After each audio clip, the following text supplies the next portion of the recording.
আজকে কত তারিখ? 17 তারিখ। 17, 11, 24 আমরা পড়ছি তাপ গতিবিদ্যা।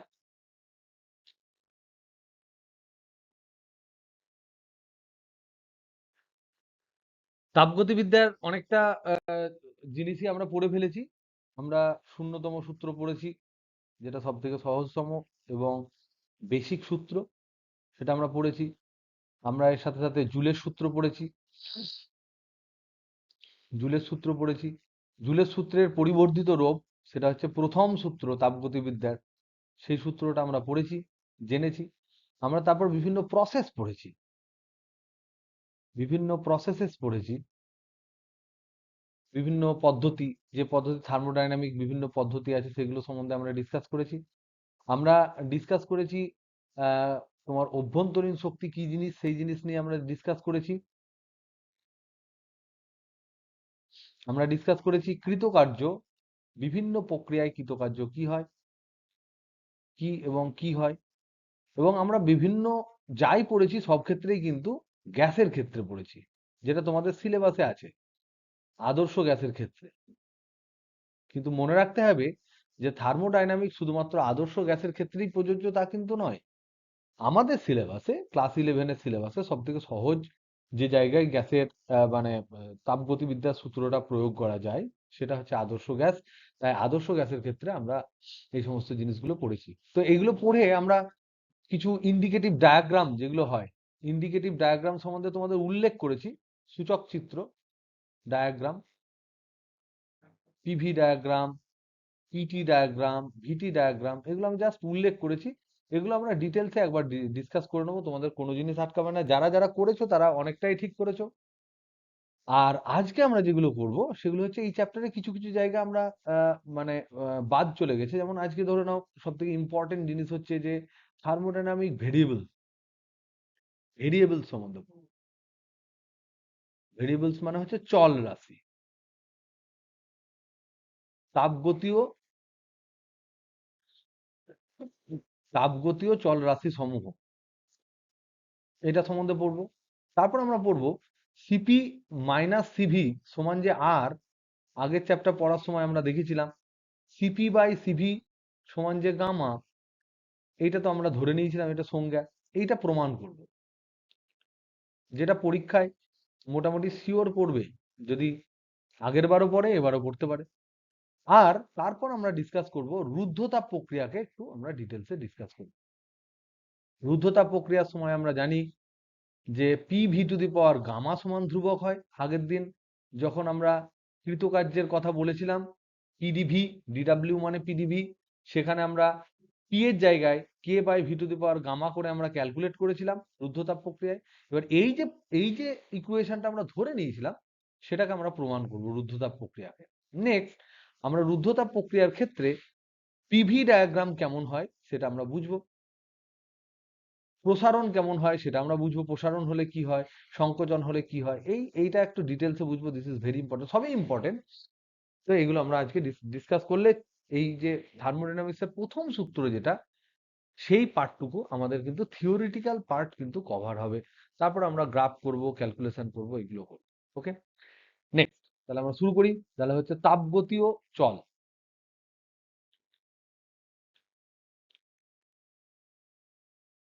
চল মানে হচ্ছে ভেরিয়েবলস, তাহলে থার্মোডাইনামিক্সের ভেরিয়েবল, থার্মোডাইনামিক্যাল ভেরিয়েবলস।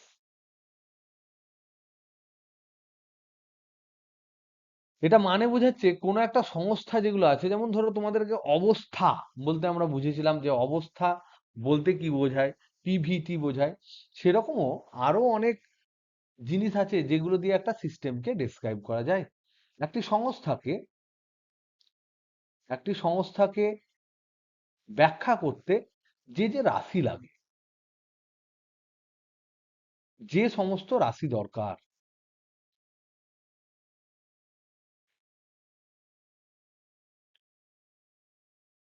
এবার সংস্থা বলতে বোঝাচ্ছে এখানে তাপগতীয় সংস্থা। এই যে সংস্থার কথা বলছি, এখানে যেহেতু তাপগতি পড়ছি, তার মানে এটা হচ্ছে তাপগতীয় সংস্থা, থার্মোডাইনামিক্যাল সিস্টেম। আমি সিস্টেমে তাপ দেব এবং দেখব সেখানে কত পরিমাণ কাজ হয়েছে, কত পরিমাণ অভ্যন্তরীণ শক্তি বৃদ্ধি হয়েছে। অভ্যন্তরীণ শক্তি যদি বৃদ্ধি হয় তাহলে কতটা তার তাপমাত্রা বৃদ্ধি হয়েছে, বাহ্যিক কত পরিমাণ কাজ করেছে। এই সমস্ত জিনিসগুলো ব্যাখ্যা করতে আমাদের কিছু কিছু রাশির প্রয়োজন। তার মধ্যে থেকে কি কি রাশির প্রয়োজন তোমরা কেউ কি কয়েকটা বলতে পারবে? এক দুটো তিনটে বলো। কেউ যদি এক দুটো হেল্প করতে। একদম তাই। পি, ভি, টি এগুলো তো আছেই।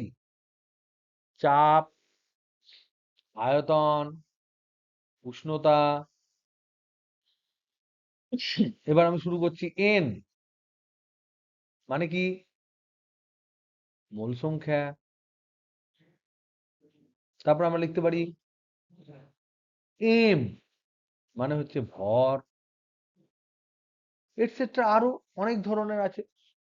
এইগুলো হচ্ছে সেই চলরাশিগুলো যেগুলো অ্যাকচুয়ালি ইম্পর্টেন্ট।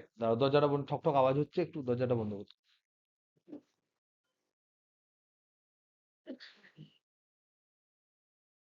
তো এই যে রাশিগুলো আছে, এই রাশিগুলো দিয়ে সংস্থাটা বোঝা যায়। এবং কত চাপ আছে, কত বড় ভলিউমে গ্যাসটাকে রাখা হয়েছে। থার্মোমিটার বুঝেছি, সেখানে দেখছি কত উষ্ণতা হয়েছে, ওর মধ্যে কত সংখ্যক মোল আছে। এবার কত সংখ্যক মোল আছে সেটা দিয়ে আমি ভর যদি জানতে পারি তবেই আমি বুঝতে পারবো ওখানে অক্সিজেন আছে না নাইট্রোজেন আছে। কারণ মোল সংখ্যা ইনটু মোলার মাস, মোল সংখ্যা ইনটু মোলার মাস সমান হচ্ছে টোটাল ভর, মোট ভর। তো এইরকম করে আমি পুরো সংস্থা আরো অনেক কিছু এটসেট্রা লিখেছি, মানে আরো অনেক কিছু রাশি তোমাদের মাথায় এলে তোমরা অ্যাড করতে পারো, যেটা প্রত্যক্ষ বা পরোক্ষভাবে এই সংস্থার উপর, তাপগতীয় সংস্থার উপর যার প্রভাব আছে, যে রাশিগুলোর প্রভাব আছে। এবার এই রাশিগুলোকে যদি আমরা দেখি তাহলে দেখতে পাবো এই রাশিগুলোর মধ্যে কিছু কিছু রাশি আছে যারা আয়তন বা ভরের উপর নির্ভর করে। সাইজ বাড়ালে বেড়ে যায়, সাইজ কমালে কমে যায়। আর কিছু কিছু জিনিস আছে যারা সাইজ বাড়ালে বা কমালে তার কিন্তু নির্ভরশীলতা নেই তার উপরে। তো এই যে চলরাশিগুলো, এই যে থার্মোডাইনামিক চলরাশি, রাশি সমূহ, এই রাশি সমূহের মধ্যে কিছু কিছু আছে যারা আকার বৃদ্ধির সাথে সাথে, সংস্থার আকার বৃদ্ধির সাথে সাথে পরিবর্তিত হয়। আর কেউ কেউ আছে আকার বৃদ্ধির সাথে সাথে পরিবর্তিত হয় না, ডাইরেক্টলি পরিবর্তিত হয়, পরিবর্তিত হয় না। তাহলে কারা কারা এর মধ্যে বলো তো দেখি? আকার বৃদ্ধির সাথে সাথে বাড়ছে, এখানে কে কে বাড়তে পারে? কি কি বাড়তে পারে? তুমি ধরে নাও একটা ছোট্ট জায়গার মধ্যে গ্যাস আছে, একটা ছোট্ট ভলিউম দিয়েছো, আবার একটা বড় ভলিউম কনসিডার করছো। মানে ধরে নাও কেসটা আমরা এখানে আমরা কথাটা বলি যে এই চল সমূহের মধ্যে এই চলগুলি দু প্রকারের হয়।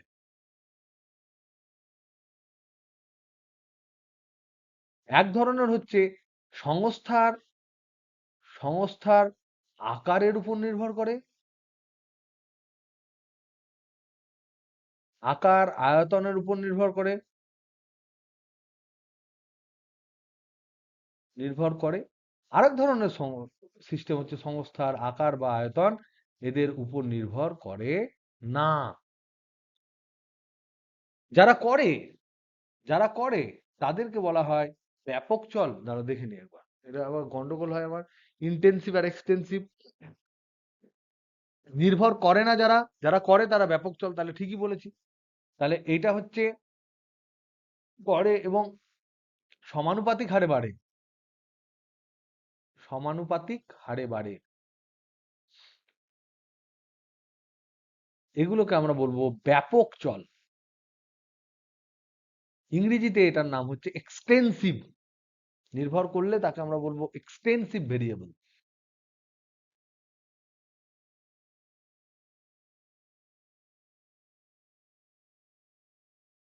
আর যারা নির্ভর করে না তাদেরকে বলা হয় সংকীর্ণ চল, ইংরেজিতে বলে ইন্টেন্সিভ।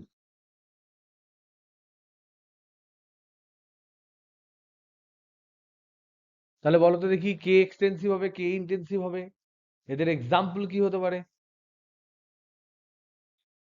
এর এক্সাম্পল কি হতে পারে? আমরা যে রাশিগুলো আলোচনা করলাম, দেখো আয়তন নিজেই একটা এক্সটেন্সিভ, ভর একটা, মোল সংখ্যা একটা, এটসেট্রা। আর কোনটা নির্ভর করে না? তাপমাত্রা, চাপ, এগুলো ডাইরেক্টলি নির্ভর করে না, সমানুপাতিক নয়। কি করে আমরা এই জিনিসটাকে বুঝছি? যেমন ধরে নাও, এইখানে ধরে নাও এই পুরো জায়গাটায়, পুরো যে ব্ল্যাঙ্ক পেপার দেখছো, এই পুরোটাই গ্যাস আছে। পুরো, এখানে পুরোটাই গ্যাস আছে ধরে নাও, পুরো পেপারটাই গ্যাস আছে। এই যে পুরো জায়গা বললাম, এটা একটা 3D রিজন, গ্যাস আছে। এখানে পুরো কোনো একটা গ্যাস রয়েছে। যেখানে থার্মোমিটার গুঁজে রেখেছো, তো সব জায়গায় তাপমাত্রা একই হবে না আলাদা হবে? এটা ধরো গ্যাস আছে, পুরোটাই গ্যাস আছে। এবার তুমি একটা ভলিউম কনসিডার করছো এইটা, আমি একটা ভলিউম কনসিডার করছি এইটা। এটা হচ্ছে ভলিউম 1, আর এটা হচ্ছে ভলিউম 2। আমি একটা বড় ভলিউম কনসিডার করছি। ছোট ভলিউম নিই, বড় ভলিউম নিই, এতে কি একই থাকবে? ঘনত্ব একই থাকবে না গ্যাসের? তাহলে ঘনত্বটা কি হবে? নির্ভর করলো না করলো না? তাহলে চাপ, তাপমাত্রা, ঘনত্ব, এগুলো কিন্তু নির্ভর করে না। তার মানে এরা কি চল? যারা নির্ভর করে না তারা হচ্ছে সংকীর্ণ চল। আর কোন জিনিসটা নির্ভর করে? দেখো, এখানে মোল সংখ্যা কম, এখানে বেশি, বড়টাই বেশি। এখানে নাম্বার অফ মলিকুলস বেশি, এখানে বেশি বড়টায়, ছোটটাই কম। এখানে তোমার ভর বেশি, এখানে ভর কম। এখানে আয়তন বেশি, আয়তন কম। তার মানে সেই জন্য আমরা এখানে বলতে পারি আয়তন, তারপর তোমার মোল সংখ্যা, মোট ভর, মোট অনুসংখ্যা, এগুলো কিন্তু নির্ভর করে। এগুলোকে আমরা বলতে পারি ব্যাপক চল, মানে এক্সটেন্সিভ। কি বোঝা গেল না? বোঝা গেল না? Hello, hello, hello. কি গো, বোঝা গেল তো? তো এইটা হলো প্রথম, যেটা আমরা আলোচনার মধ্যে বাদ ছিল। কারণ এখান থেকে তোমাদের সংকীর্ণ চল, ব্যাপক চল কাকে বলে এবং উদাহরণ কিন্তু পরীক্ষায় করতে পারে। নেক্সট, নেক্সট ডিসকাশন হচ্ছে সিপি এবং সিভি, গ্যাসের দুটি আপেক্ষিক তাপ। এটা নিয়ে আমরা ক্লাসে আলোচনা করেছিলাম। গ্যাসের দুটি আপেক্ষিক তাপ।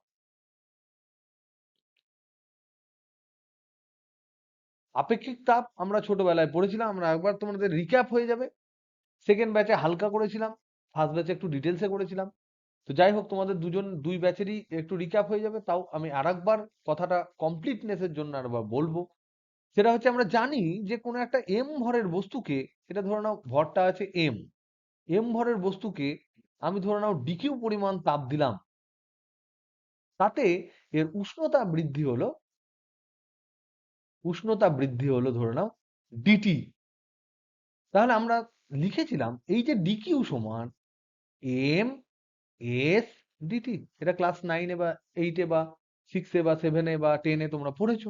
এই যে এস, এই যে এস, এইটাকে বলা হয় আপেক্ষিক তাপ। আমরা ছোটবেলায় যে আপেক্ষিক তাপ পড়েছিলাম, আপেক্ষিক তাপ। কিন্তু তখন আমরা গ্যাসের আপেক্ষিক তাপ পড়িনি, আমরা পদার্থের আপেক্ষিক তাপ, তামার আপেক্ষিক তাপ পড়েছিলাম, লোহার আপেক্ষিক তাপ পড়েছিলাম, বিভিন্ন জিনিসের আপেক্ষিক তাপ পড়েছিলাম, জলের পড়েছিলাম, বরফের পড়েছিলাম। কিন্তু তারপরে গ্যাসের আপেক্ষিক তাপ আমরা কিন্তু পড়িনি। তখন আমরা আপেক্ষিক তাপ একটাই পড়েছিলাম, এবং সেটা হচ্ছে নরমাল আপেক্ষিক তাপ। এবং এস সমান বেসিক্যালি তখন কি ছিল? DQ by M into dT. আমরা সংজ্ঞা কি দিয়েছিলাম? সংজ্ঞা দেওয়ার সময় আমি বলেছিলাম যে যদি এম সমান 1 হয়, ডিটি সমান 1 হয়, তাহলে এই সমীকরণ থেকে দেখছি এটা 1, এটা 1, তাহলে এস হচ্ছে শুধুমাত্র ডিকিউ। তার মানে কি? একক ভরের কোনো পদার্থের উষ্ণতা 1 ডিগ্রি বৃদ্ধি করতে যে পরিমাণ তাপ লাগবে, তাকেই সেই পদার্থের আপেক্ষিক তাপ বলে। এইভাবে আমরা পড়েছিলাম, তাই তো নাকি? তাহলে এইটা আমরা দেখেছিলাম, একক ভরের, একক ভরের পদার্থের উষ্ণতা 1 ডিগ্রি বৃদ্ধি করতে প্রয়োজনীয় তাপ। এবং আমরা দেখেছি যার আপেক্ষিক তাপ বেশি, যার আপেক্ষিক তাপ বেশি, যে পদ্ধতিতে বেশি বা যে পদার্থের বেশি, তাকে উষ্ণ করাটা টাফ, তাকে বেশি বেশি হিট লাগে, সে ধীরে ধীরে গরম হয়, ধীরে ধীরে তার তাপমাত্রা বৃদ্ধি হয়। সো এটা কিন্তু ভেরি ইম্পর্টেন্ট একটা অবজারভেশন। তাহলে আপেক্ষিক তাপ যার বেশি, আপেক্ষিক তাপ যার বেশি, সে ধীরে ধীরে ধীরে ধীরে উষ্ণ হয়, আবার ধীরে ধীরে ঠান্ডা হয়। কেন? তার কারণ আমরা জানি ডিকিউ সমান M into S into dT. তাহলে যদি যদি ভর একই থাকে, ডিকিউ একই থাকে, তাহলে দেখো ডিটি ইকুয়াল টু হচ্ছে ডিকিউ বাই এম এস।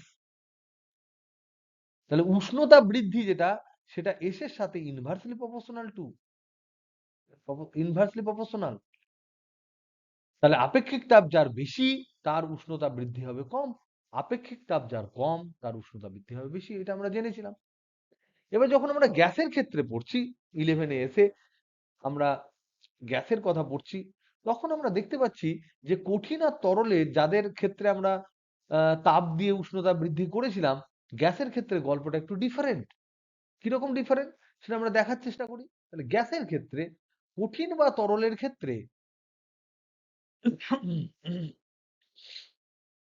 তরলের ক্ষেত্রে উষ্ণতা বৃদ্ধিতে, উষ্ণতা বৃদ্ধিতে চাপের তেমন কোনো পরিবর্তন হয়নি, চাপের তেমন কোনো পরিবর্তন হয় না, খুব কম হয়। এবং আমরা এরপরে যেহেতু আমরা থার্মোডাইনামিক্সটা আগে পড়েছি, এর আগে কিছু চ্যাপ্টার আছে যেখানে আমরা পড়লে বুঝবো যে উষ্ণতা যদি আমরা বৃদ্ধি করি, তাহলে গ্যাসের, কঠিন পদার্থের বা তরল পদার্থের এবং গ্যাসের সবারই কিন্তু আয়তন বাড়ে, কঠিন এবং তরলের বেড়ে যায়, এমন ভাবে বাড়ে যাতে করে চাপ যেন কনস্ট্যান্ট থাকে। তাই চাপ এমনিই তোমার ধ্রুবক থাকে সেক্ষেত্রে, তাই ওখানে চাপ এমনিই ধ্রুবক থাকে, প্রায় ধ্রুবক থাকে,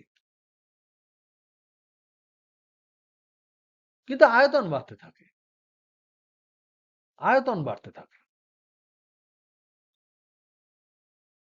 সেটা আমরা জানি। কিন্তু গ্যাসের ক্ষেত্রে,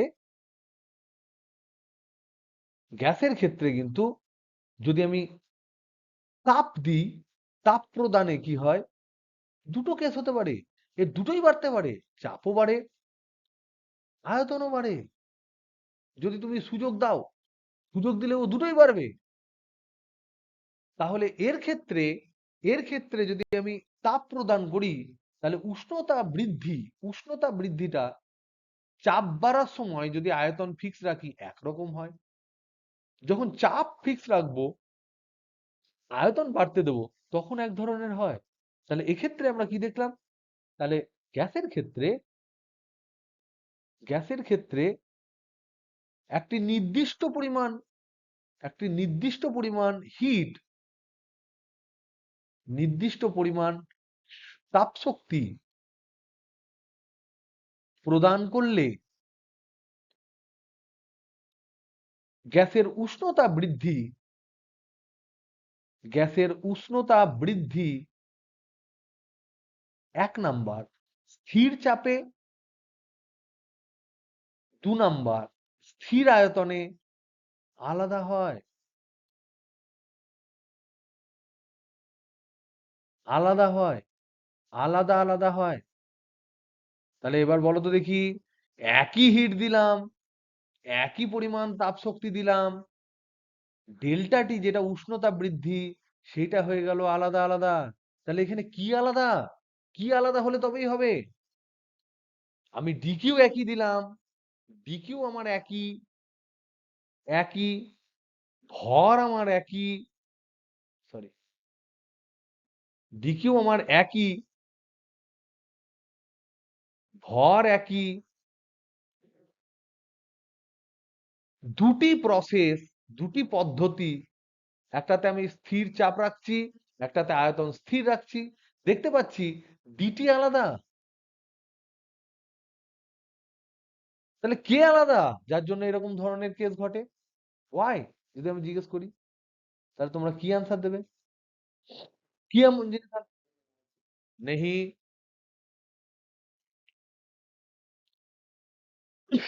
না, তা বলবো না। ডিকিউ একই, ভর একই, আলাদা পদ্ধতি, দুটো আলাদা পদ্ধতি, তাপমাত্রা বৃদ্ধি, আপেক্ষিক তাপ আলাদা। কারণ আমরা জানি ডিকিউ সমান এম এস ডিটি। ডিকিউ দেখছি একই, এম দেখছি একই, এইটা আলাদা, এটা একই, এটা আলাদা, এটা আলাদা, এইটা আলাদা কেন হবে? শুধুমাত্র এস আলাদা বলে। তাই আপেক্ষিক তাপ আলাদা। আপেক্ষিক তাপ দুটি পদ্ধতিতে আলাদা।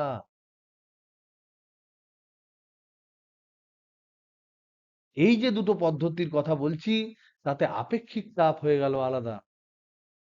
তাহলে একবার আমরা দেখব, তার জন্য আমরা গ্যাসের ক্ষেত্রে দুটি আপেক্ষিক তাপ আছে। তাই তাই গ্যাসের ক্ষেত্রে দু ধরনের আপেক্ষিক তাপ আছে।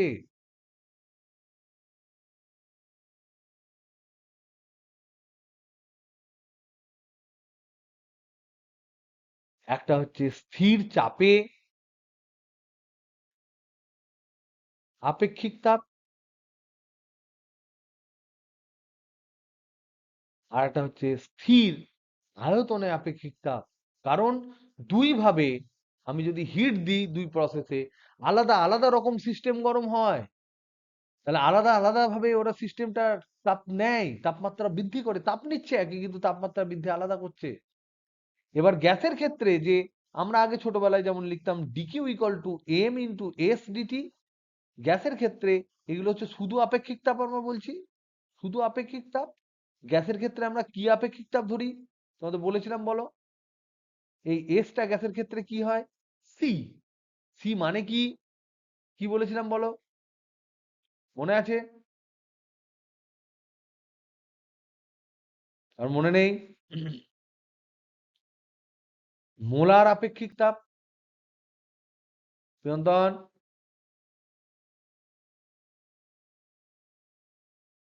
বিজিৎ, শুনিসনি মোলার আপেক্ষিক তাপ? তাহলে আমরা এখানে এমটাকে চেঞ্জ করে দেবো কি? এমটাকে কি দিয়ে চেঞ্জ করবো তখন? এন দিয়ে, যেটা হচ্ছে মোল সংখ্যা। তাই আগে যেটা আমরা লিখতাম dQ equal to M S dT, সেটাকেই এখন আমরা লিখবো dQ equal to N PdT. C হচ্ছে মোলার আপেক্ষিক তাপ। যদি ভরের জায়গায় আর ভর রাখছি না, মোল সংখ্যা রাখছি, তখন আমি এস এর জায়গায় সি লিখছি। সিটা হচ্ছে মোলার আপেক্ষিক তাপ। একই ধরনের, কিন্তু ভর আর না বলে মোল সংখ্যা বলবো। মোলার মাসটা সি এর মধ্যে ঢোকানো থাকবে। সেরকম ভাবে এখানে সংজ্ঞায়িত করা হয়, যাতে করে আমাদের এখানে মোল সংখ্যা পিভি ইকুয়াল টু এনআরটি হেন তেন থাকে, এবং এই এন এর সাথে ওই এন কাটাকাটি করে একটা ভালো ভালো ইকুয়েশন যাতে আমরা পাই।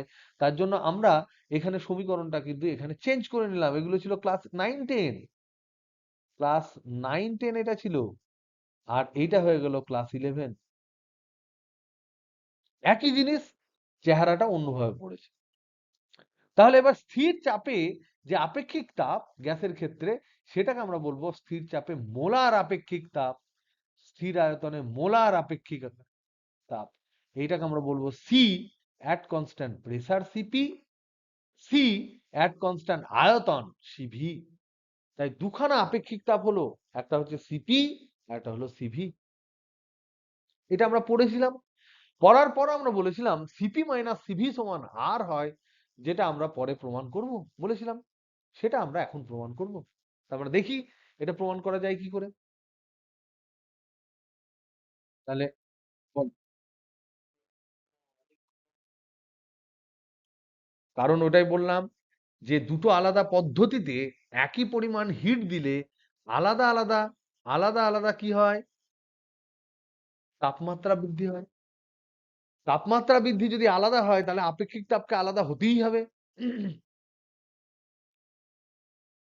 বুঝেছো না বোঝনি?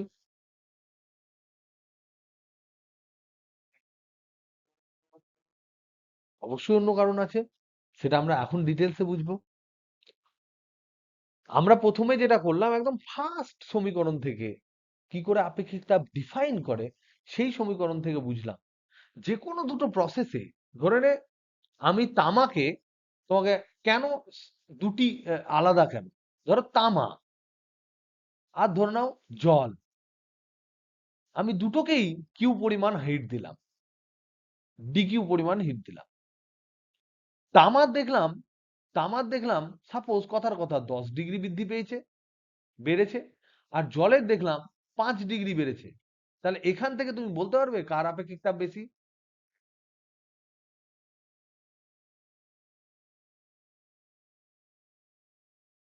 তাহলে কি করে বলছো তুমি বলো? একই পরিমাণ হিট দিলাম, একই ভরের, এটা ভর একই, দুজনের ভর একই, একই ভরের দুটো পদার্থ নিলাম, দুজনের ভর কিন্তু একই, একই ভরের পদার্থ নিলাম, একই হিট দিলাম, কিন্তু উষ্ণতা বৃদ্ধি আলাদা হলো।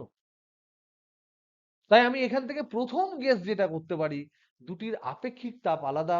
যার তাপমাত্রা বেশি বৃদ্ধি হবে তার আপেক্ষিক তাপ কম, যার তাপমাত্রা কম বৃদ্ধি হবে তার আপেক্ষিক তাপ বেশি। এইটুকুই আপাতত বলেছি। পরে এবার আমার তামা আর জলের ভিতরে ডিটেলসে যেটা ঢোকা সেটা আমরা এখন ঢুকবো। বোঝা গেল? তাহলে এখান থেকে আমি কনক্লুশন টানতে পারি, কনক্লুশন আমি বলতে পারি যে জলের আপেক্ষিক তাপ বেশি। যদি এটা সত্য হয়, ইফ দিস ইজ ট্রু, তাহলে আমরা বলবো জলের আপেক্ষিক তাপ বেশি।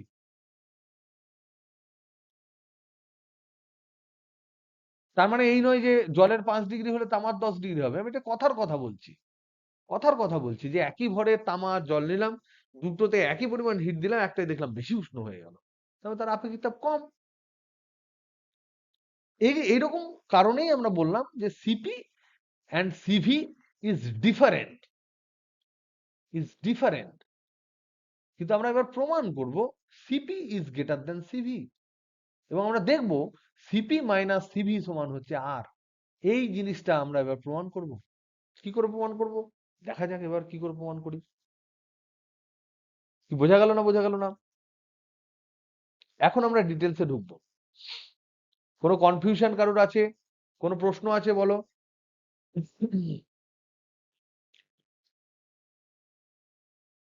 Hello hello hello hello.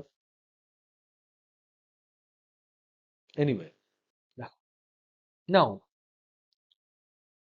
আমরা দেখি যে ধরে নাও আমরা সিপি মাইনাস সিভি সমান আর, এটাকে প্রমাণ করব। এটার প্রমাণ, তো দেখো আমরা লিখতে পারি, আমরা দেখেছি ফার্স্ট ল অফ থার্মোডাইনামিক্স কি বলছে। ফার্স্ট ল অফ থার্মোডাইনামিক্স কি বলে? প্রথম সূত্রটা কি বলে? থার্মোডাইনামিক্স এর প্রথম সূত্র DQ equal two DU plus DW. এবার আমরা জানি যে এন মোলের জন্য, এন মোল গ্যাস যদি হয় তার জন্য ডিইউ সমান হয় এন সিভি ডিটি। কেন হয় সেটা আমরা এক্ষুনি বলবো, এটা এখনই পড়বো, এটা এখন বলবো না। এন মোল আমি ধরুন গ্যাস নিলাম, আদর্শ গ্যাস নিলাম, তাহলে তার জন্য অবস্থার সমীকরণ কি হবে?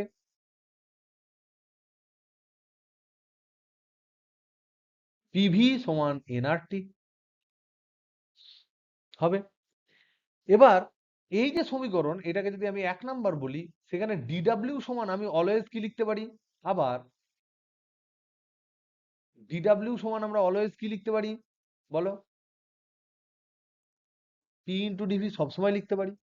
তাহলে এটা হচ্ছে ধরে নাও 2 নাম্বার সমীকরণ, এটা 3 নাম্বার সমীকরণ। এবার 1 আর 3কে যদি ইউজ করি, 1 এবং 3কে যদি ইউজ করি, তাহলে আমরা কি পাবো এখান থেকে? DQ equal two, DQ equal two আমরা লিখতে পারি ডিইউ প্লাস পিডিভি। এটা পেলাম ধরো 4 নাম্বার সমীকরণ। এই সমীকরণটাকে আমরা ব্যবহার করব। একবার আমি স্থির চাপে ডিটি ডিগ্রি উষ্ণতা বৃদ্ধি করব, একবার আমি স্থির আয়তনে ডিটি ডিগ্রি উষ্ণতা বৃদ্ধি করব। কত গ্যাসের? এন মোল আদর্শ গ্যাসের। এন মোল আদর্শ গ্যাসের একবার আমি ডিটি ডিগ্রি উষ্ণতা বৃদ্ধি করব, একবার স্থির চাপে, একবার স্থির আয়তনে। তাহলে লিখি। তাহলে আমি 4 নাম্বার ইকুয়েশনটা কি পেলাম? এই পাতায় একবার লিখে ফেলি। DQ equal two DU plus PDV.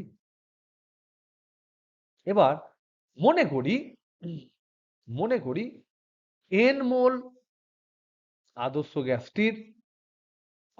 গ্যাসের উষ্ণতা ডিটি ডিগ্রি বৃদ্ধি করতে, ডিটি পরিমাণ বৃদ্ধি করতে স্থির চাপে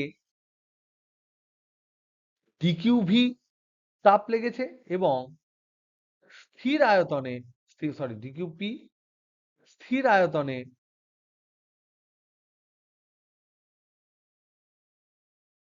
ডিকিউ ভি পরিমাণ তাপ লেগেছে,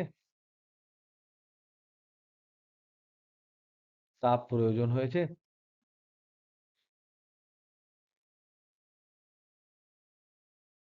এটা আমরা লিখতে পারি না? এটা আমরা ধরে নিয়েছি। তাহলে আমরা এখান থেকে কি লিখতে পারি? ডিকিউ অ্যাট কনস্ট্যান্ট ভি সমান, আমরা কি জানি? ডিকিউ সমান কি জানি? N C dT. তাহলে স্থির আয়তনে যদি হয়, তাহলে ডিকিউ অ্যাট কনস্ট্যান্ট ভলিউম সমান এন মোল থাকলো, সিটা সিভি হলো, ডিটি হলো। আর ডিকিউ অ্যাট কনস্ট্যান্ট প্রেসার সমান কি হবে বলো?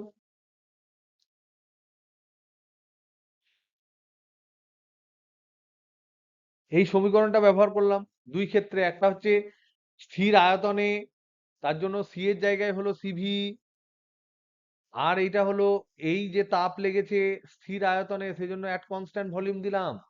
স্থির চাপে হলে কি হবে? At constant pressure. তাহলে এখানে সমীকরণটা কি হবে বলো? এন সিপি ইন্টু ডিটি হবে তো? এবার আমি একবার স্থির আয়তনে যদি আমি করি, তাহলে এই জিনিসটা কি হবে গো? স্থির আয়তনে হলে ডিভি কত হয়? তাহলে আমরা দেখি। এইটাকে আমরা লিখছি 5 নাম্বার সমীকরণ, এটাকে আমরা লিখছি 6 নাম্বার সমীকরণ। তাহলে এবার লিখি স্থির আয়তনে, নেক্সট পেজে লিখছি। স্থির আয়তনে ভি ইকুয়াল টু কনস্ট্যান্ট, তার মানে ডিভি ইকুয়াল টু 0, তার মানে পিডিভি ইকুয়াল টু 0, তার মানে স্থির আয়তনে এই যে সমীকরণ ডিকিউ অ্যাট কনস্ট্যান্ট ভি সমান ডিইউ প্লাস পিডিভি যে ফর্মুলা, সেইখানে এইটা হয়ে গেল 0। আর ডিকিউ অ্যাট কনস্ট্যান্ট ভি মানে কি?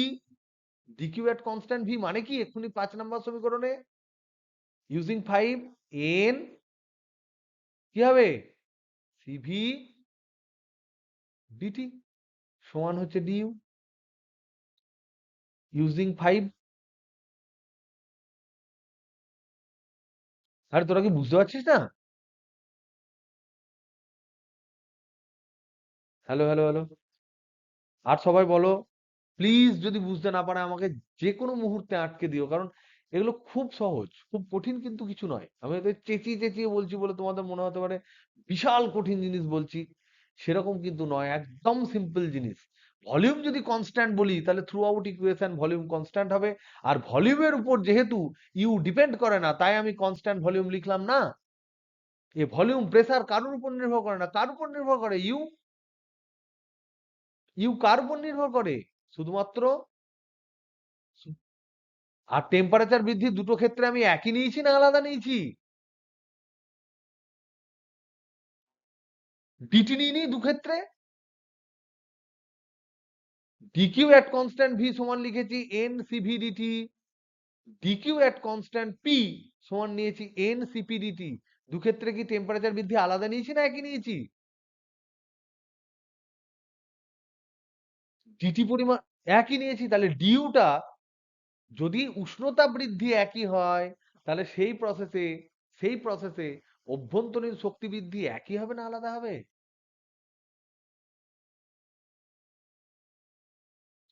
বলো, তোমরা বলো, একটু নিজেরা বোঝো। একই হবে না আলাদা হবে?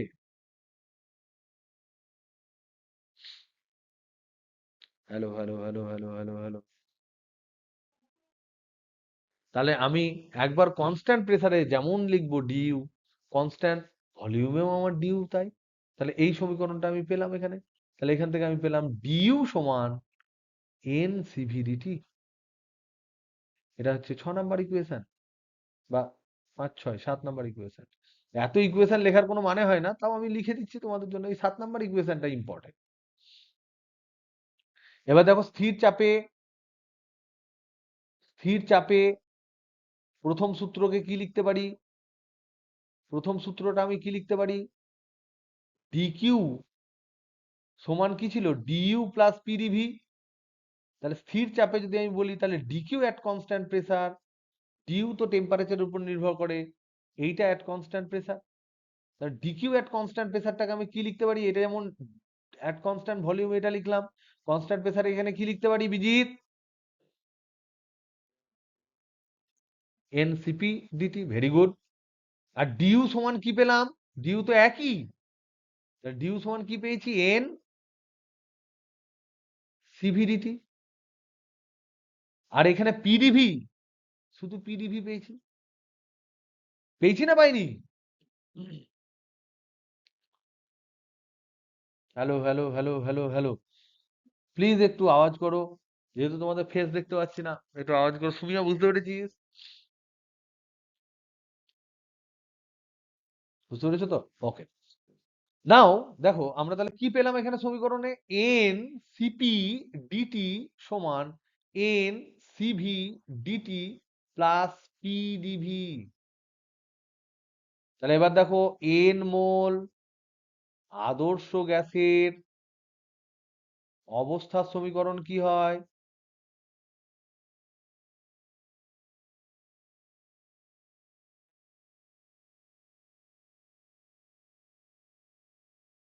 Very good. দেখো, ডিইউ কেবলমাত্র, কেন কেন ডিইউ সমান এন সিভি ডিটি লিখলাম স্থির চাপের ক্ষেত্রেও? So this is very important question, very very important question. সেটা তোমাদেরকে অ্যান্সার আমি করে দিয়েছি, তোমরা হয়তো ঠিক করে খেয়াল করোনি। তার কারণ, কারণ কারণ দুই ক্ষেত্রেই দুই ক্ষেত্রেই সংস্থার উষ্ণতা বৃদ্ধি সমান হিসেবে ধরা হয়েছে। সংস্থার উষ্ণতা বৃদ্ধি সমান ধরা হয়েছে।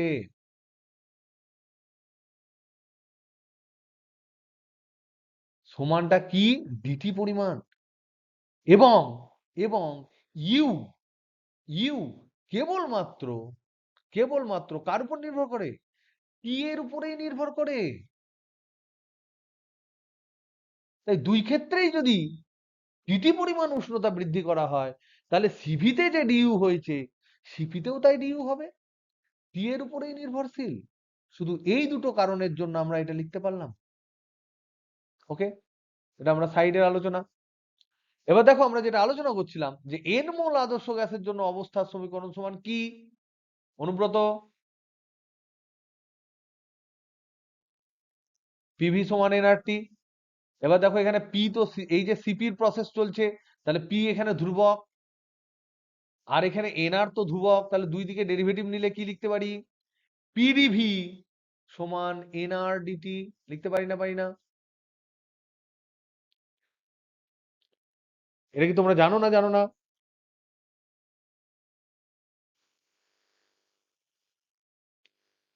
হ্যালো, পারো? তাহলে এবার পিডিভির জায়গায় এনআরডিটি বসিয়ে দাও। তাহলে বসালে আমরা কি পাবো? এনসিপিডিটি। দেখে নাও, এনসিপিডিটি সমান এনসিভিডিটি প্লাস এনআরডিটি। তাহলে এখানে এন এন এন উড়িয়ে দাও, সিপি এন এন ডিটি কেটে দাও, কারণ এনও জিরো নয়, ডিটিও জিরো নয়, N not equal to zero, dT not equal to zero, তার জন্য আমরা কাটতে পারলাম। তাহলে এখানে লিখলাম সিপি সমান সিভি প্লাস আর। তাহলে সিপি মাইনাস সিভি সমান আর। তোমাদের বইয়ে যাই করা থাকুক না কেন, বিভিন্ন নাটক, তোমরা এটাই করবে। তো this is the finest proof. এর মধ্যে কোনো রকম কোনো গাফিলতি, গন্ডগোল, কোনো জালি জিনিস, জল মেশানো নেই। এটা পুরোপুরি একদম পুরো প্রপার প্রমাণ। ওকে, এবার আমরা জানি আর কিন্তু গ্রেটার দেন জিরো, আর এর মান হচ্ছে positive. 8.31 into 10 to the power minus, sorry 8.31 joule mole inverse K inverse, এটা আমরা জানি। আর কে করলে 8.31 into 10 to the power 7 erg mole inverse K inverse হয়। পুরো যদি এসআই পদ্ধতি এবং যদি আমরা হিটের ইকুয়েশনে লিখি, সব যদি জুলের ইউনিটে লিখি, তাহলে আর ইকুয়াল টু 1 হয়। তার মানে সব ক্ষেত্রেই আমরা দেখছি আর এর মান জিরোর চেয়ে বেশি। তাহলে বলো তো দেখি, সিপি বড় না সিভি বড়? এই দুটো থেকে আমরা কি লিখতে পারি? কে বড়? সিপি বড় না সিভি বড়? যদি সিপি মাইনাস সিপি বড় হবে, তাহলে সিপি গ্রেটার দেন সিভি। এই প্রমাণটা তোমাদের পড়বে, এই প্রমাণটা পড়বে, প্রমাণিত CP greater than CV. Suppose আমি এটা প্রমাণ করতে চেয়েছিলাম, তাই আমি বললাম প্রমাণিত।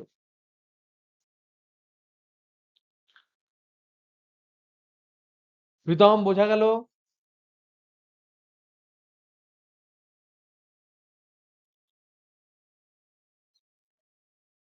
এটা পরীক্ষায় পড়বে কিন্তু, 100% শিওর। এবার আমার প্রশ্ন হচ্ছে, কেন সিপি সিভির চেয়ে বেশি? একটু ফিজিক্স দিয়ে বলুন তো দেখি।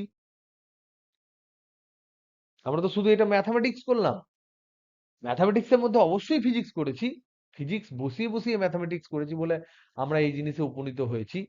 কিন্তু এখন আমরা জানার চেষ্টা করছি কেন, কি এমন জিনিস হলো যে সিপি করলে কম উষ্ণতা বৃদ্ধি হবে, সিভি করলে চচ্চর করে উষ্ণতা বৃদ্ধি হবে, যার জন্য সিভি কম সিপি বেশি।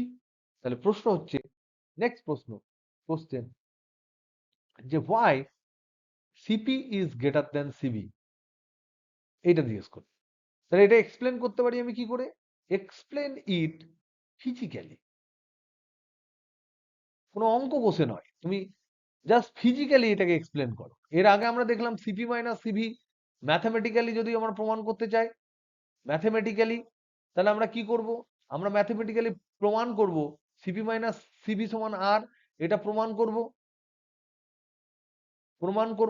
করে বলবো, দেন আমরা বলবো আর যেহেতু যেহেতু গ্রেটার দেন যেহেতু আর গ্রেটার দেন জিরো, তাই সিপি গ্রেটার দেন সিভি।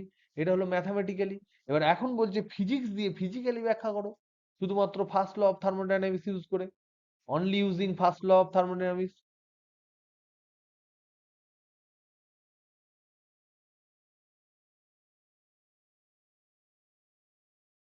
এইটা ধরো জিজ্ঞেস করেছে, তখন তুমি কি করবে? তখন আমরা দেখবো ফার্স্ট ল অফ থার্মোডাইনামিক্স লিখবো, dQ equal two DU plus PDV লিখবো। এবার আমরা দেখবো স্থির চাপে কি হয়, ঠান্ডাটা দেখবো। আর সরি, স্থির আয়তনে কি হয় আগে দেখি, যেটা কম সেটাকে আগে দেখি। স্থির আয়তনে কি হয় সেটা দেখবো, আর স্থির চাপে কি হয় সেটা দেখবো। বলো স্থির আয়তনে কি হয়? এগুলোর মানে তো আমরা জানি, ডিকিউ মানে কি? সংস্থাতে প্রদত্ত তাপ, সংস্থাতে প্রদত্ত তাপ, কত তাপ আমি দিয়েছি। ডিউ মানে সংস্থার অভ্যন্তরীণ শক্তি বৃদ্ধি, সংস্থার অভ্যন্তরীণ শক্তি বৃদ্ধি। আর পিডিভি মানে কি? বাহ্যিক কৃতকার্য,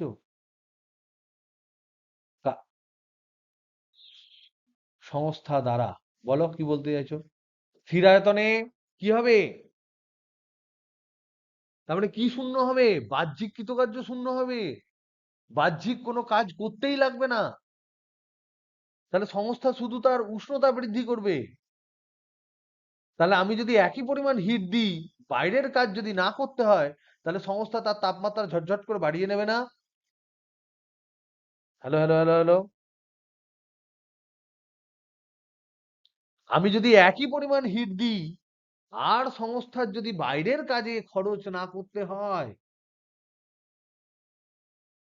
তোমাকে ধরে নাও তোমার বাবা 100 টাকা দিয়েছে, তুমি কলেজে পড়ছো 1000 টাকা দিয়েছে, আর তোমার এক বন্ধুকে 1000 টাকা দিয়েছে। বন্ধু বাইরে বিভিন্ন জায়গায় বন্ধু বান্ধবীর কাছে পয়সা খরচ করে, আর তুমি করো না। যে করে না তার তার বেশি সে বেশি বড়লোক হবে না, যে করে দেয় তার সে বেশি বড়লোক হবে? যদি বাবা দুই ক্ষেত্রে বাবা একই পরিমাণ টাকা দেয়। কথাটা বুঝতে পারছো আমি কি বলতে চাইছি? যদি স্থির আয়তনে আমি হিট দিই তাহলে সংস্থা বাহ্যিক কাজ করেই না, যা হিট দিচ্ছে শুধুমাত্র তার ভেতরে শক্তি বৃদ্ধি করছে। আর আমরা জানি dU is proportional to dT, তাহলে সংস্থা ঝটঝট ঝটঝট করে তার তাপমাত্রা বৃদ্ধি করছে, কারণ বাইরের কাজ করতে হচ্ছে না। তাহলে ঝটঝট ঝটঝট করে যদি তাপমাত্রা বৃদ্ধি করে তাহলে আপেক্ষিক তাপ বেশি হবে না কম হবে? তাই জন্য সিভি কম, তাই জন্য সিভি কম। এ কি বোঝাতে পারলাম? এ কোথাও তুমি পাবে না এই সমস্ত জিনিস। তুমি বুঝতে পারলে সারা জীবন তোমার মাথায় ঢুকে থাকবে। এগুলো আমি ফিল করে এগুলো বলছি। এ কি বুঝেছো না বোঝনি বলো?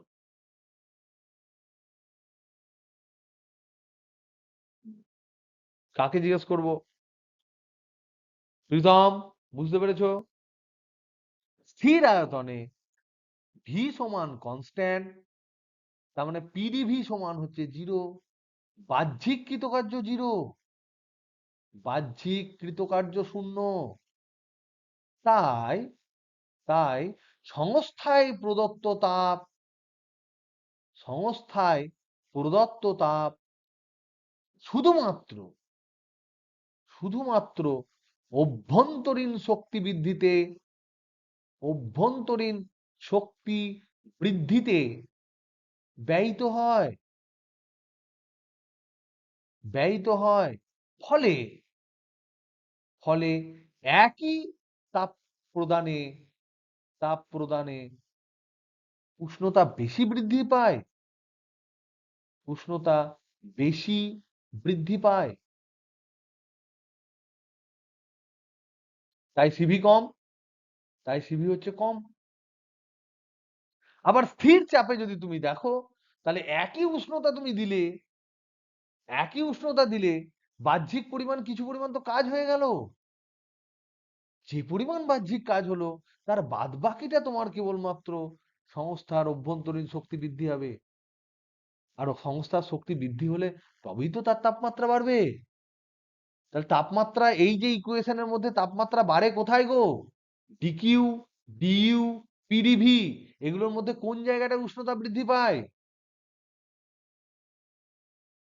কোন জায়গাটা শুধুমাত্র উষ্ণতা বৃদ্ধির জন্য হয়? শুধু ডিইউ, শুধু ডিইউ, কারণ U is only function of temperature, it does not depend on P as well as V. শুধুমাত্র টেম্পারেচারের উপর নির্ভর করে। তাহলে স্থির চাপে, স্থির চাপে পরের পাতায় লিখি, স্থির চাপে, স্থির চাপে প্রদত্ত প্রদত্ত তাপ কিছুটা বা আংশিকভাবে, কিছুটা বলাটা ঠিক নয়, আংশিকভাবে, কিছুটা মানে আমি জানি না, আংশিকভাবে বলতে কিছুটা বললে কম বলা হয়, আংশিকভাবে বললে আমরা জানি না কতটা পরিমাণ, একটা অংশ আংশিকভাবে বাহ্যিক কৃতকার্যে ব্যয়িত হয়, বাহ্যিক কৃতকার্যে ব্যয়িত হয়, এবং বাদবাকিটা, বাদবাকিটা সংস্থার অভ্যন্তরীণ, অভ্যন্তরীণ শক্তি বৃদ্ধি, অর্থাৎ অভ্যন্তরীণ শক্তি বৃদ্ধি মানে কি?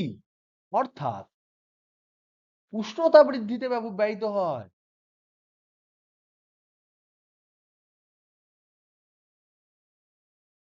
তাই তাই সমপরিমাণ, সমপরিমাণ তাপ প্রদানে, সমপরিমাণ তাপ প্রদানে স্থির চাপ স্থির চাপে স্থির আয়তনের তুলনায় স্থির আয়তন প্রক্রিয়ার তুলনায়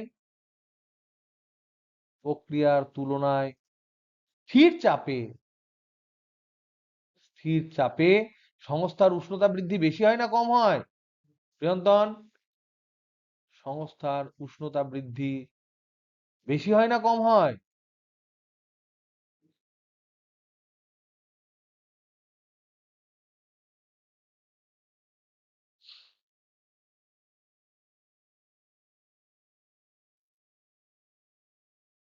ভালো করে পড়ো।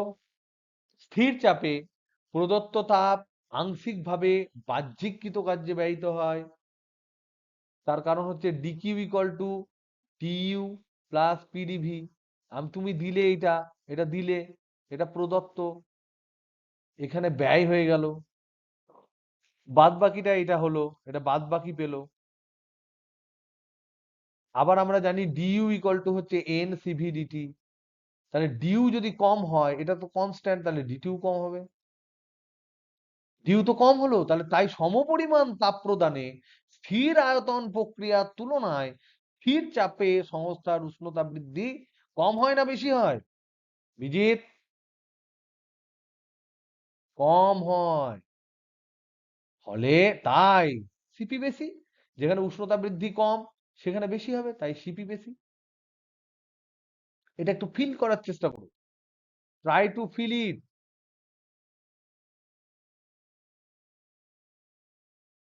এটা বোঝার চেষ্টা করো, একটু অনুভব করার চেষ্টা করো।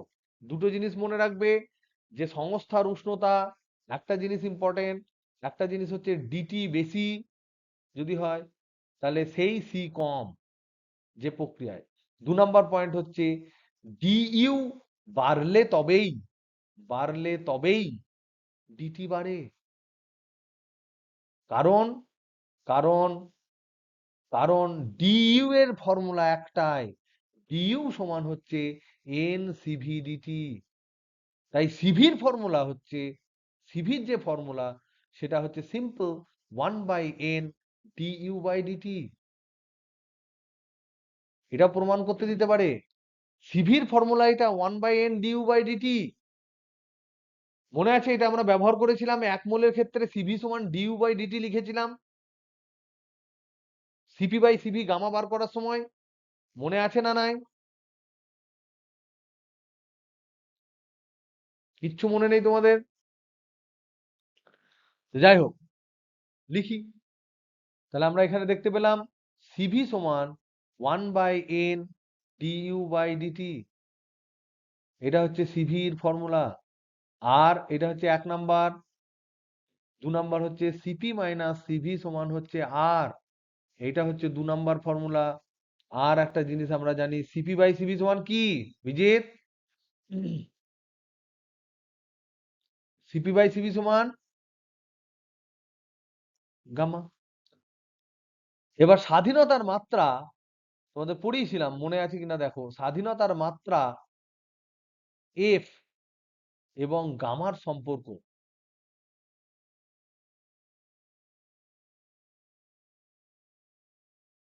তার আগে আমরা বোল্টজম্যানের সমবন্টন নীতি পড়েছিলাম, মনে আছে না নাই? বোল্টজম্যানের সমবন্টন নীতি কি বলেছে বোল্টজম্যান? কেউ বলতে পারবে বোল্টজম্যান কি বলেছে?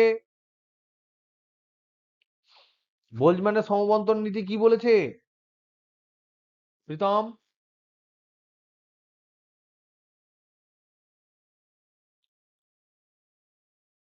অনুব্রত বলতে পারবি?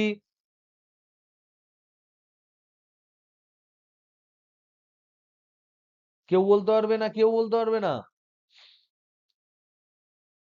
যদি পড়াশোনা না করো তাহলে কিন্তু আমি যখন তখন ছেড়ে দিয়ে পালিয়ে চলে আসবো কিন্তু। যদি ওখানে অনেক ভালো ভালো স্যার ফ্যার আছে, কোনো চাপ নেই, কিন্তু আমি কিন্তু পড়াশোনা না করলে ছেড়ে দেবো, কিন্তু যাকে তাকে বাদ করে দেবো। পড়াশোনা প্লিজ করো। আমার কাছে দুষ্ট গরুর চেয়ে শূন্য গোয়াল অনেক বেটার। আমি চাই না তোমরা দুষ্টু হয়ে থাকো আমার কাছে। পড়াশোনা করলে তবেই আমি ভালো হতো। বলো, ট্রাই করো।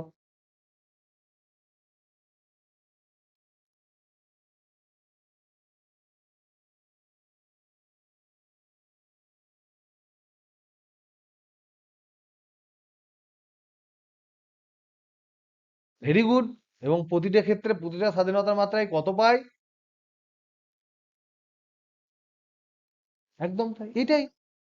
কোনো একটা সংস্থা যদি পরিপার্শ্বের সাথে তাপীয় সাম্যে থাকে, তাহলে তার অভ্যন্তরীণ যে শক্তিটা আছে সেটা তার যতগুলো স্বাধীনতার মাত্রা আছে তাতে সমানভাবে বন্টন করে দেয়। তোমাদের এখন কাজ কি 11-এ? শুধুমাত্র খাওয়া, টিউশন যাওয়া আর পড়াশোনা করা? এটা তো তোমাদের অ্যাকচুয়াল কাজ। বাদ বাকি যেগুলো তোমরা নাটক করে করছো, তাতে পরবর্তীকালে বুঝতে পারবে ভবিষ্যতে কি হবে। এখন যত হিউম্যান হিউম্যান বা যত সোশ্যাল হবে, পরবর্তীকালে গরু, ভেড়া, ছাগল হয়ে যাবে এবং তোমাদের বডি মাস পুরোপুরি কেজি দরে বিক্রি হয়ে যাবে যদি পড়াশোনা না করো। যেমন করে পোল্ট্রি মুরগি বিক্রি হয়, যেমন করে পাঁঠা বিক্রি হয়, সেরকম কেজি দরে বিক্রি হয়ে যাবে যদি পড়াশোনা না করো। প্লিজ পড়ো, এখনো প্রচুর সময় আছে। এবং you people are very good student. তোমাদেরকে বলা, আমি পড়া মাঝে মাঝে ধরি না, তার কারণ আমি ভেবেছি যে তোমরা প্রত্যেকে পড়াশোনা করো, ভেরি সিরিয়াস। সত্যি করে পড়াশোনা করো, পড়াশোনা করার নাটক করো না, বাবা মাকে ধোকা দিও না। প্রচুর খরচা করছে তারা, প্রচুর চিন্তা ভাবনা আছে তাদের, প্রচুর ইমোশন আছে। তাদের ইমোশন ছেড়ে দাও, তুমি তো পরবর্তীকালে কেজি দরে বিক্রি হয়ে যাবে, তোমার ভবিষ্যৎটা কি হবে? প্লিজ পড়ো, আমি রিকোয়েস্ট করছি প্রত্যেককে। তো বোল্টম্যানের সমবন্টন নীতি বলছে যে যদি যদি সংস্থার যদি সংস্থার স্বাধীনতার মাত্রা হয়, স্বাধীনতার মাত্রা যদি সমান এফ হয়, তাহলে তাহলে আমরা বলবো যে এক মোল বা একটি একটি অণুর জন্য ইউ সমান কত হবে? এফ হচ্ছে স্বাধীনতার মাত্রা, আর হাফ কেটি করে পাচ্ছে একটি অণুর জন্য। তাহলে এক মোলের জন্য কত হবে? এক মোলের জন্য ইউ কত হবে? এর সাথে কত গুণ হবে? শুধু এন এ গুণ হবে। Very good. তাহলে F/2 কেটি ইন্টু এন এ। তাহলে এন মোলের জন্য কত হবে? আর একখানে এন গুণ হয়ে যাবে। তাহলে এন মোলের জন্য হবে ইউ সমান F/2 KT into N A into N. তাহলে এবার দেখো কে ইন্টু এন এ সমান আবার কি হয়? কে মানে বোল্টজম্যান কনস্ট্যান্ট, এন এ মানে আর হয়। অ্যাভোগাড্রো কনস্ট্যান্ট গুণ করলে আর হয়। তাহলে F/2, তাহলে এনটাকে আগে দিয়ে দিয়েছি, এন F/2 আর টি। এটা হলো ইউ, সংস্থার মোট অভ্যন্তরীণ শক্তি। সংস্থার মোট অভ্যন্তরীণ শক্তি।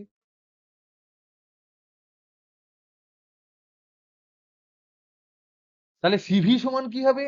সিভির পাতি ফর্মুলা কি? 1/n due DT.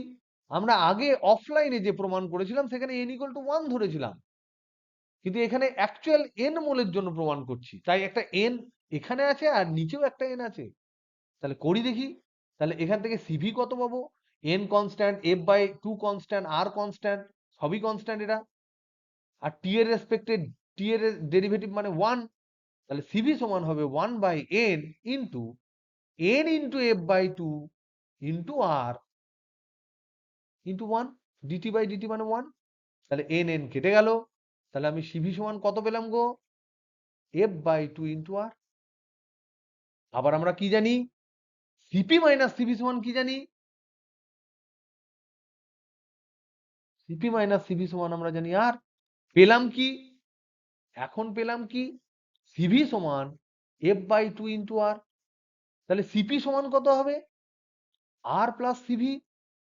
তার মানে আর প্লাস F/2 ইন্টু আর। তাহলে 1 প্লাস F/2 ইন্টু আর। তাহলে সিপি বাই সিভি, যেটাকে তোমরা গামা বলো, সেটা সমান কি হবে?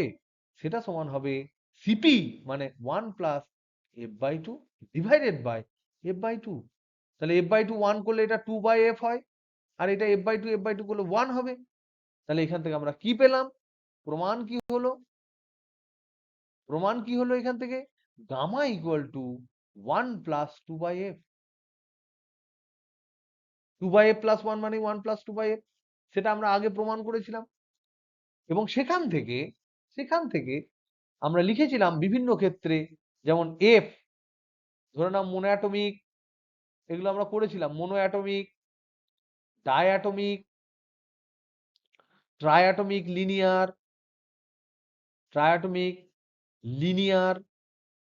ট্রায়াটমিক নন লিনিয়ার, এদের সবারই ক্ষেত্রে এফ সমান বার করেছিলাম।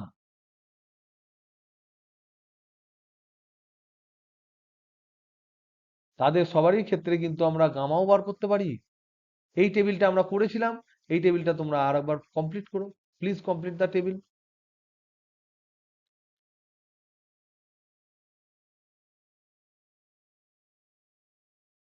ওকে, নেক্সট আমরা ছোট্ট একটা ডিসকাশন করব, সেটা হচ্ছে এডিয়াবেটিক প্রসেস, সেটা সম্বন্ধে। রুদ্ধতাপ প্রক্রিয়া।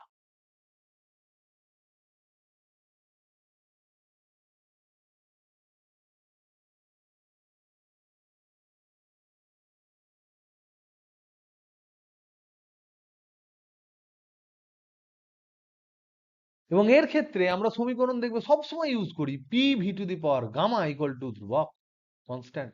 এখানে এই গামাটা সেই গামা, যে গামা ইকুয়াল টু হচ্ছে সিপি/সিভি। এটা প্রমাণ করব কি করে? তার আগে আমরা ফার্স্ট ল জানি, ফার্স্ট ল অফ থার্মোডাইনামিক্স জানি, থার্মোডাইনামিক্স জানি। কি জানি? DQ equal two DU plus PDV. এটা আমরা জানি। এবার আমরা জানি যে এই যে ডিইউ সমান, আবার আমরা জানি এন সিভি ডিটি, এটা আমরা জানি। তার মানে এখান থেকে আমরা লিখতে পারি, আর রুদ্ধতাপ প্রক্রিয়া মানে কি জিরো? রুদ্ধতাপ প্রক্রিয়া মানে কি রকম প্রক্রিয়া? যে প্রক্রিয়ায় বাইরে থেকে হিট ঢুকবে না ঢুকবে না, ভেতরে হিট বাইরে থেকে ভেতরে ভেতরে যাবে না, বাইরে থেকে ভেতরে ঢুকবে না, ভেতর থেকেও বাইরে বেরোবে না, মানে হচ্ছে ডিকিউ ইকুয়াল টু 0 হবে। তাহলে দেখো, এখানে আমি এই যে সমীকরণ, এই দুটো মিলে আমি লিখতে পারি ডিকিউ সমান, ডিকিউ সমান আমরা লিখতে পারি ডিইউ এর জায়গায় N CV dT plus PdV, যেটা সমান আবার হচ্ছে ডিকিউ সমান আবার হচ্ছে 0। যদি 0 হয় তাহলে আমরা লিখতে পারি N CV dT plus PdV সমান হচ্ছে 0। তাহলে এন সিভি ডিটি সমান কি লিখতে পারি? Minus PDV. তাহলে এখানে লিখতে পারি এন সিভি ডিটি সমান হচ্ছে মাইনাস পিডিভি। এটা একটা সমীকরণ পেলাম। নেক্সট সমীকরণটা যেটা পাবো আমরা, পিভি ইকুয়াল টু কনস্ট্যান্ট ধরে, দেখো নেক্সট সমীকরণ যেটা, এটা সিভি দিয়ে পেলাম। নেক্সট হচ্ছে দেখো পিভি ইকুয়াল টু এনআরটি। তাহলে এবার যদি কিছুই আমি জানি না, কে কনস্ট্যান্ট, যদি ডেরিভেটিভ করি তাহলে আমরা কি পাবো? টি এর রেসপেক্টে যদি ডেরিভেটিভ করি তাহলে আমরা এখানে পাবো, আমরা এখানে কি পাবো? পিডিভি প্লাস ভিডিপি সমান এন আর ডিটি। এটা কি জানো না তোমরা এরকম করে ডেরিভেটিভ করতে?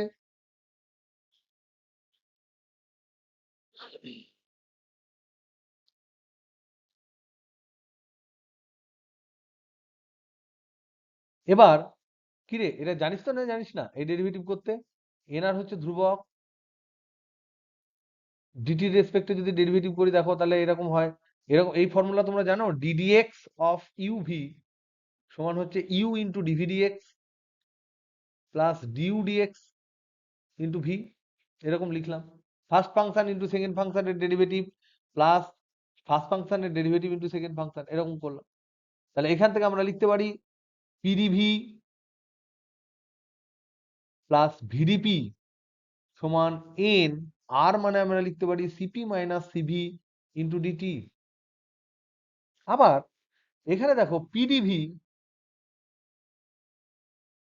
পিডিভি প্লাস এখানে ভিডিপি সমান আমি লিখতে পারি এনসিপিডিটি মাইনাস এনসিভিডিটি। এবার এই পুরো পার্টটাকে যদি আমি এইদিকে নিয়ে আসি আর এইটাকে আমি এইদিকে নিয়ে যাই, তাহলে ইকুয়েশনটা দেখতে কি হবে? এই মাইনাসটা এইদিকে এলে প্লাস হবে, পিডিভি প্লাস এনসিভিডিটি, এটাকে চিনতে পারছো তোমরা? সমান হচ্ছে এনসিপিডিটি, এটাকে লিখতে পারি এনসিপিডিটি মাইনাস ভিডিপি। এটাকে কেউ চিনতে পারছো? এটাকে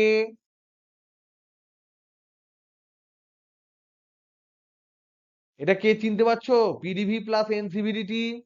পিডিভি মানে কি? না আগে বলো এটা মানে কি? পিডিভি মানে কি? এনসিভিডিটি মানে কি? সব সময় কি হয়? এনসিভিডিটি মানে কি? ডিউ। তাহলে ডিউ প্লাস ডিডব্লিউ হচ্ছে, তাহলে সেটা মানে কি? ডিকিউ। ডিকিউ। আর ডিকিউর ঊর্ধ্বতাপ প্রক্রিয়ায় কত? তার মানে বাম পক্ষে আমি পেলাম, এখানে দেখো বাম পক্ষে আমি পেলাম, বাম পক্ষ যেটা আমরা দেখতে পাচ্ছি সেটা হচ্ছে এনসিভিডিটি প্লাস পিডিভি। এনসিভিডিটি মানে হচ্ছে ডিউ প্লাস ডিডব্লিউ and that is equal to dq, first law of thermodynamics.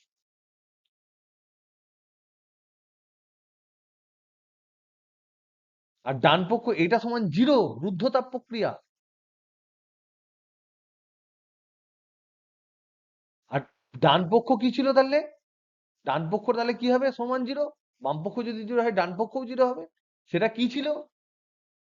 সেটা ছিল এনসিপিডিটি মাইনাস ভিডিপি, এটা সমান জিরো। তাহলে এখান থেকে আমরা কি লিখতে পারি? এনসিপিডিটি সমান ভিডিপি। এটা হলো 2 নম্বর সমীকরণ। 1 নম্বর সমীকরণ কি পেয়েছিলাম? এনসিভিডিটি, এনসিভিডিটি সমান পেয়েছিলাম মাইনাস পিডিভি, 1 নাম্বার। এবার সিপি বাই সিভি করতে গেলে আমার কি করতে হবে? 2/1 করতে হবে। কি এটা বোঝা যাচ্ছে না বোঝা যাচ্ছে না? হ্যালো? আগে আগে তো একটা সিভি দিয়ে ইকুয়েশন এনেছি, এখন একটা সিপি দিয়ে ইকুয়েশন আনলাম। কেন আনলাম? যাতে করে সিপি বাই সিভি করি। তাহলে এখানে দেখো 2/1 যদি আমি করি, 2/1 যদি আমি করি, তাহলে কি পাবো? এনসিপিডিটি বাই এনসিভিডিটি মানে সিপি বাই সিভি সমান কি? এইটা বাই এইটা। আর এটা মাইনাস আছে বলে একটা মাইনাস লিখলাম। এটা লিখছি ভিডিপি বাই পিডিভি। তাহলে গামা সমান মাইনাস ভিডিপি বাই পিডিভি। তাহলে গামা সমান মাইনাস ভিডিপি বাই পিডিভি। তাহলে এইটাকে আমরা লিখতে পারি কি? DP by P, dP by P সমান minus gamma dV by V. এইদিকে ডিভি বাই ভিটাকে ওইদিকে তাড়িয়ে দিলাম। এবার যদি ইন্টিগ্রেশন করো তাহলে কি পাও? ডিএক্স বাই এক্স এর ইন্টিগ্রেশন কি হয়? ln x হয় না? হয় না? হয় না? হ্যালো? আর ইন্টিগ্রেশন করলে একটা কনস্ট্যান্ট আসে, তাহলে আমরা এখানে লিখি ln p সমান minus gamma ln v plus ln একটা কনস্ট্যান্ট। আমরা জানি যে একটা ইনডিফিনিট বা অনির্দিষ্ট সমাকল করলে একটা সমাকল ধ্রুবক আসে। তাহলে এইটা আমরা লিখতে পারি ln p সমান মাইনাস, আমরা কি জানি? m ln a যদি হয় এটাকে আমরা ln a to the power m লিখি না? তাহলে এইটাকে কি লিখবো? ln v to the power gamma plus ln constant. এবার এইটা এইদিকে গেলে কি হবে? প্লাস হবে। তাহলে ln p plus ln v to the power gamma সমান ln constant. log a plus log b সমান কি হয়? log a into b। তাহলে log p into v to the power gamma সমান কনস্ট্যান্ট। তাহলে এখান থেকে পাবো ln pv to the power gamma সমান ln কনস্ট্যান্ট।